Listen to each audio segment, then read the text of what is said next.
சாளரம் வழியே பார்க்குற ஒரு காட்சி மிக மனதுக்கு இனிமையான காட்சி. எனக்கு நல்லா பிடிக்கும் இந்த எங்களுடைய சாளரம் வழியாக பார்க்குறது. ஏனென்றால் பாதி உலகத்தை இந்த வழியாக பார்க்கக்கூடிய மாதிரி இருக்குது. இங்கே பாருங்க, தூரத்தில் இன்னொரு ஊருண்ட கட்டடங்கள் எல்லாம் தெரியும். இந்த கட்டிடத்தை, இந்த பெரிய கட்டிடம் நீங்கள் பார்க்குற இந்த பெரிய கட்டிடம் எங்களுக்கு இவ்வளோ உயரமாக இல்லை என்று சொன்னால் எங்களுக்கு ஈஃபில் டவர் இந்த வடிவம் தெரியும்.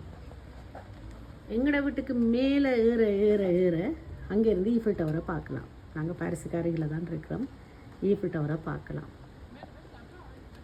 குளிர்மையான காட்சி, வானவில்லோடு சேர்த்து மழையும் பெஞ்சு எங்களை ஒரு மாலை நேரத்தை மழை நேரமாக்கி ஒரு தேநீரோட அந்த நேரத்தை கழிக்கிறதுக்கு அற்புதமான நேரமாக தந்திருக்குது. மழைக்கு நன்றி, வானத்துக்கு நன்றி. எங்களை அன்போடு மகிழ்வித்து கொண்டிருக்கிற, அணைத்து கொண்டிருக்கிற